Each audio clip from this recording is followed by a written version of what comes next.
Hello, believers, non-believers, and everyone in between. You're listening to Stories with Sapphire. I am Sapphire Sandalo. Now get cozy and open your mind because it's story time.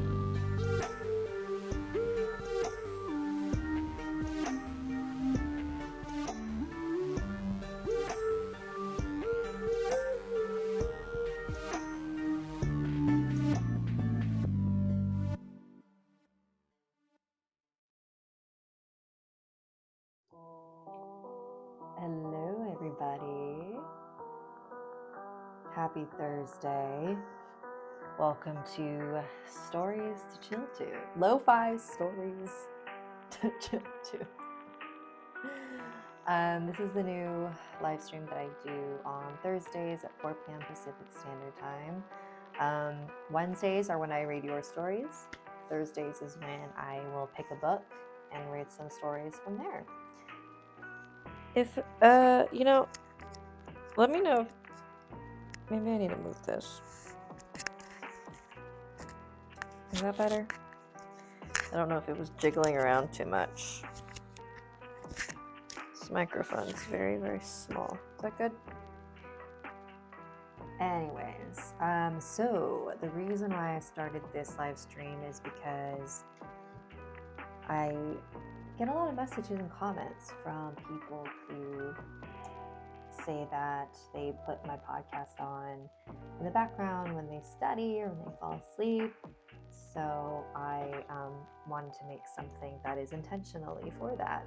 And so the music that you're listening to right now is written by my husband. So let him know what you think. So today, as last week, somebody suggested that I read Scary Stories to Tell in the Dark, a classic. So hopefully I don't get in trouble for it. But you know what? It's Halloween. I haven't read these in so long. So I'm actually really excited to go through these. And I forgot that these were based on folklore themselves. So it should be fine. If at any point the audio gets weird, just let me know because I have no idea. Hell, I can't hear what y'all hear. Yeah? Alright, so let's see. This one's called The Thing. Oh my gosh. I'm so sorry about that. I'm so gassy.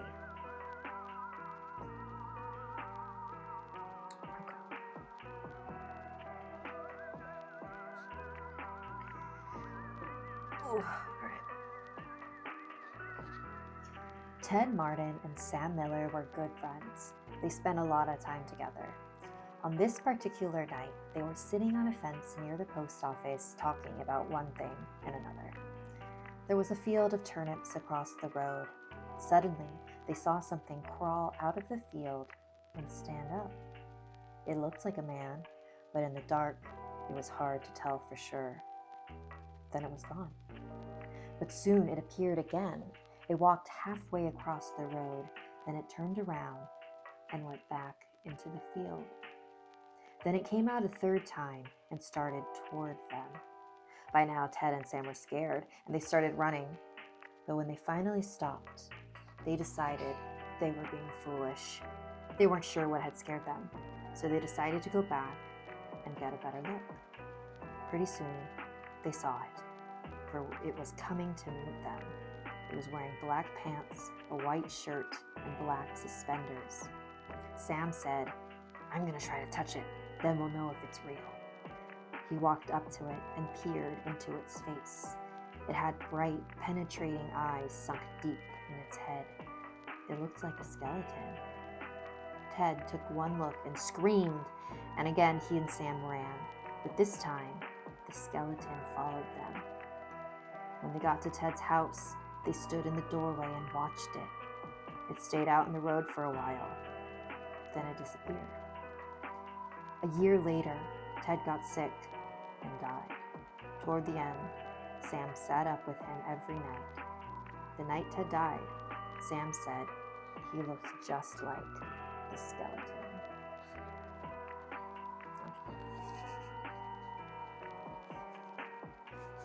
is that? Also, I forgot to mention, here's something really cool. I got this really cool gift recently. This is from Creatures of Cuento. This is the Manananggal plush doll. They just launched it, or actually no, they'll launch it in a couple days. And her little legs detach. Isn't that cute? I don't know how to display her. I actually had another Manananggal doll up here and I replaced it with her because she looks scarier. Ben, I mean, how can a skeleton not look like a skeleton? That story is very strange. Oh, my voice is a little low. Okay, let me move the mic a little closer. Actually, you know what? Let's do this. No, that's two. All right.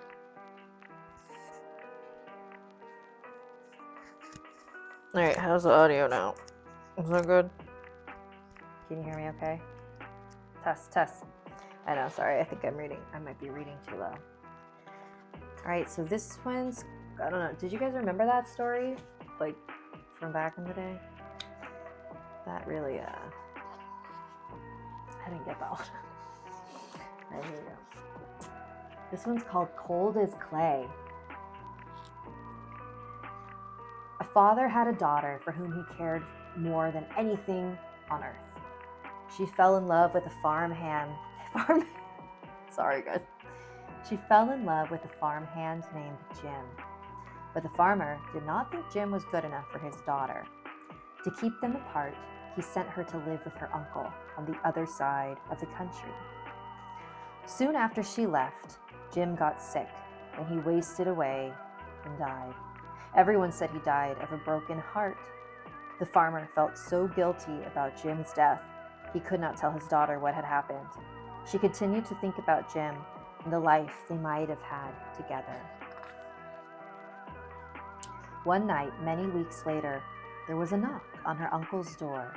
When the girl opened the door, Jim was standing there. "Your father asked me to get you," he said. "I came on his best horse." "Is there anything wrong?" she asked. "I don't know," he said. She packed a few things and they left. She rode behind him, clinging to his waist. Soon he complained of a headache. "It aches something terrible," he told her. She put her hand on his forehead. "Why, you are as cold as clay," she said. "I hope you are not ill," and she wrapped her handkerchief around his head. They traveled so swiftly that in a few hours they reached the farm. The girl quickly dismounted and knocked on the door. Her father was startled to see her.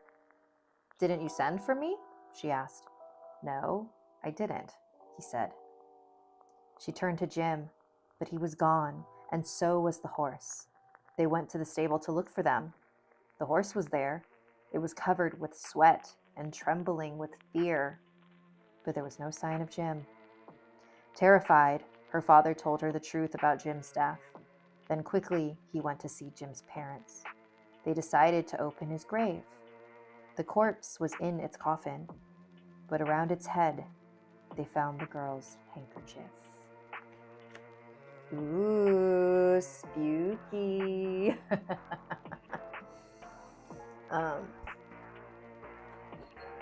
Sorry, I'm just trying to get cozy here.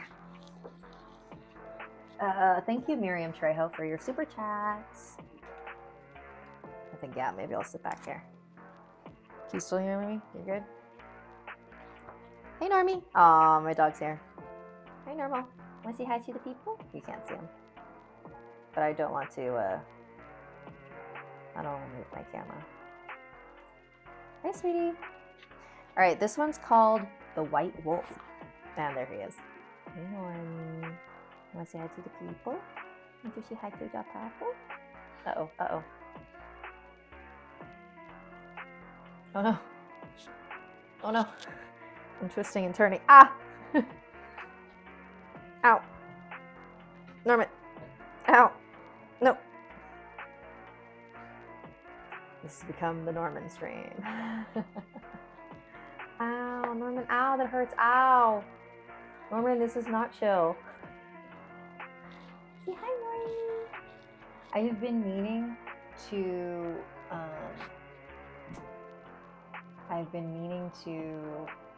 draw Norman into my animation, but I just haven't had time, so it's still just my dead dog. God. Ow. Normie, everyone thinks you're cute, because you're cute. You're a sweet boy. Oh, I wish you guys could see him. He's very, very handsome. He's not a corgi, he is a red heeler. Say hello. Say hello. He's big. He's a big boy. Okay. Okay. Normie, come on, I'm trying to read stories here, and this is supposed to be a chill stream. Nothing about this is chill. You want to stay like that? Oh my god, he's really pawing at me. Oh, don't get a red heeler, guys, unless you have like time to play with him all the time.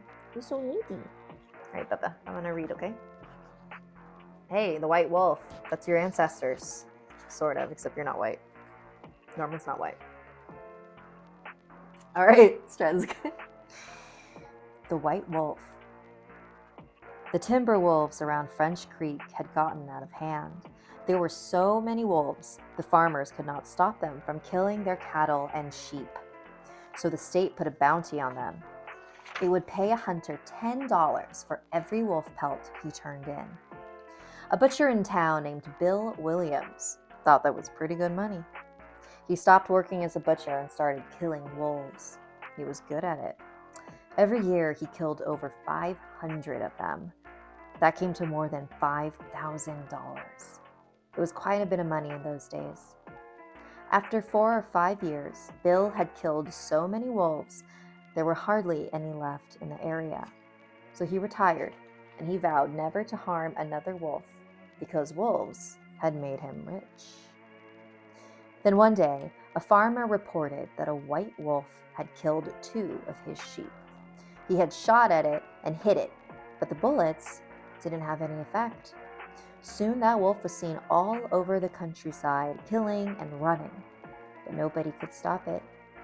One night, it came into Bill's yard and killed his pet cow. Bill forgot about his decision never to harm another wolf.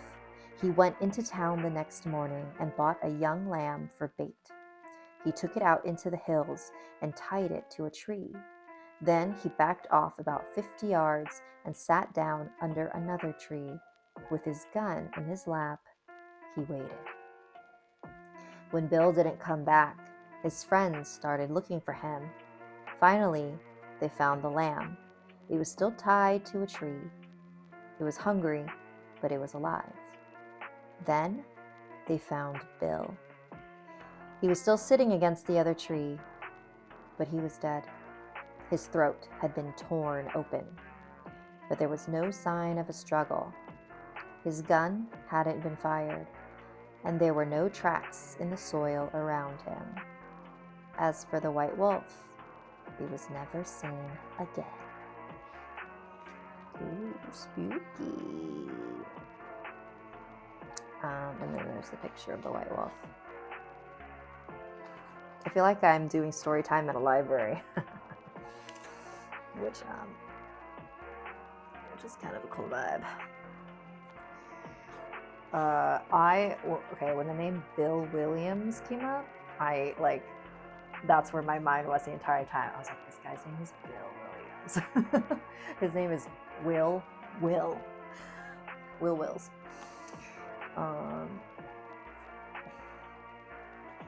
All right, here's another one. Ooh, that was a spooky picture. Okay. This one's called The Haunted House. One time, a preacher went to see if he could put a haunt to rest at a house in his settlement. The house had been haunted for about 10 years. Several people had tried to stay there all night, but they always would get scared out by the haunt. So this preacher took his Bible and went to the house, went on in, built himself a good fire, and lit a lamp. Sat there reading the Bible. Then just before midnight, he heard something start up in the cellar, walking back and forth, back and forth. Then it sounded like somebody was trying to scream and got choked. Then there was a lot of thrashing around and struggling, and finally, everything got quiet. The old preacher took up his Bible again, but before he could start reading, he heard footsteps coming up the cellar stairs. He sat watching the door to the cellar, and the footsteps kept coming closer and closer. He saw the doorknob turn, and when the door began to open, he jumped up and hollered, "What do you want?" The door shut back easy-like, and there wasn't a sound. The preacher was trembling a little, but he finally opened the Bible and read a while. Then he got up and laid the book on the chair and went to mending the fire. Then the haunt started walking again, and step, step, step up the cellar stairs. The old preacher sat watching the door, saw the doorknob turn, and the door open. It looked like a young woman. He backed up and said, "Who are you? What do you want?" "That's what she looks like. Ah!" The haunt sort of swayed like she didn't know what to do. Then she just faded out. The old preacher waited and waited, and when he didn't hear any more noises, he went over and shut the door. He was sweating and trembling all over, but he was a brave man, and he thought he'd be able to see it through. So he turned his chair to where he could watch, and he sat down and waited. It wasn't long before he heard the haunt start up again, slowly. Step, step, step, step, closer and closer, step, step, and it was right at the door. The preacher stood up and held his Bible out before him. Then the knob slowly turned, and the door opened wide. This time, the preacher spoke, quiet-like. He said, "In the name of the Father, the Son, and the Holy Ghost, who are you, and what do you want?" The haunt came right across the room, straight to him, and took hold of his coat. It was a young woman, about 20 years old. Her hair was torn and tangled, and the flesh was dropping off her face so he could see the bones and part of her teeth. She had no eyeballs, but there was a sort of blue light way back in her eye sockets, and she had no nose to her face. Then she started talking. It sounded like her voice was coming and going with the wind blowing it. She told how her lover had killed her for her money and buried her in the cellar. She said if the preacher would dig up her bones and bury her properly, she could rest. Then she told him to take the end joint of the little finger from her left hand and to lay it in the collection plate at the next church meeting, and he'd find out who had murdered her. And she said, "If you come back here once more after that, you'll hear my voice at midnight, and I'll tell you where my money is hid, and you can give it to the church." The haunt sobbed like she was tired, and she sunk down toward the floor and was gone. The preacher found her bones and buried them in the graveyard. The next Sunday, the preacher put the finger bone in the collection plate, and when a certain man happened to touch it, it stuck to his hand. The man jumped up and rubbed and scraped and tore at that bone, trying to get it off. Then he went screaming like he was going crazy. Well, he confessed to the murder, and they took him on to jail.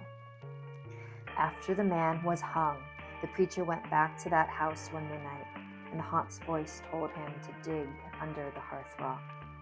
He did, and he found a big sack of money, and where that haunt had held onto his coat, the print of those bony fingers were burned right into the cloth. It never did come out.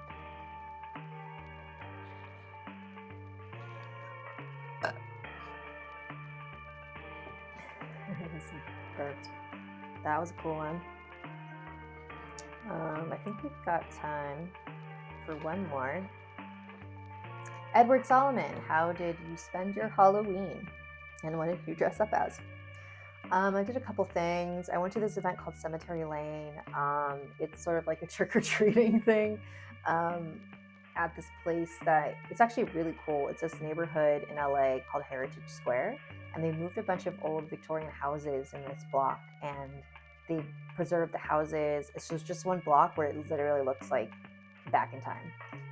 And so what they do is there's this event every year where you can trick or treat at the houses. And then there's like food and you can take pictures. And I think they're doing like a ghost tour in a couple weeks that I'm gonna try and go to. That sounds really fun. And I dressed up as Jupe from Nope, if you guys have seen that movie.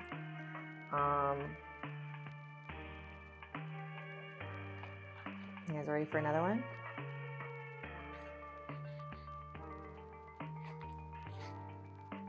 All right.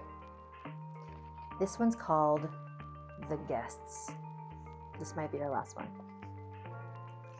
A young man and his wife were on a trip to visit his mother. Usually they arrived in time for supper, but they had gotten a late start, and now it was getting dark. So they decided to look for a place to stay overnight and go on in the morning. Just off the road, they saw a small house in the woods. Maybe they rent rooms, the wife said, so they stopped to ask. An elderly man and woman came to the door. They didn't rent rooms, they said, but they would be glad to have them stay overnight as their guests. They had plenty of room, and they would enjoy the company. The old woman made coffee and brought out some cake, and the four of them talked for a while. Then the young couple were taken to their room. They again explained that they wanted to pay for this, but the old man said he would not accept any money. The young couple got up early the next morning before their hosts had awakened. On a table near the front door, they left an envelope with some money in it for the room. Then they went on to the next town. They stopped in a restaurant and had breakfast. When they told the owner where they had stayed, he was shocked. "That can't be," he said. "That house burned to the ground, and the man and the woman who lived there died in the fire." The young couple could not believe it. So they went back to the house. Only now there was no house. All they found was a burned out shell. They stood staring at the ruins, trying to understand what had happened. Then the woman screamed. In the rubble was a badly burned table like the one they had seen by the front door. On the table was the envelope they had left that morning. And there's a picture of the house. It's hard to do this one. There it is. That's cool. That actually really reminds me of some, what do you call it? I've heard that's a very classic ghost story. That's very like, there hasn't been a house here for 30 years, like that vibe. I love that. That's awesome. All right. I think we've come to our time.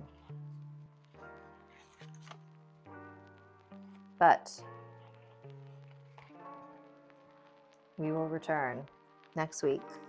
I've got plenty more books.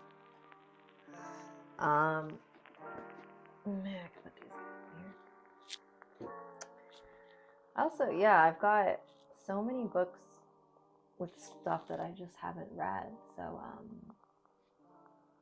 maybe I should what should I call this stream? Library hour.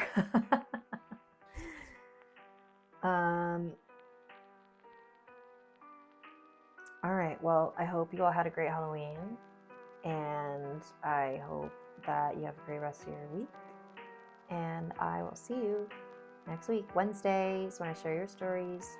Thursday is library time. All right, bye everyone.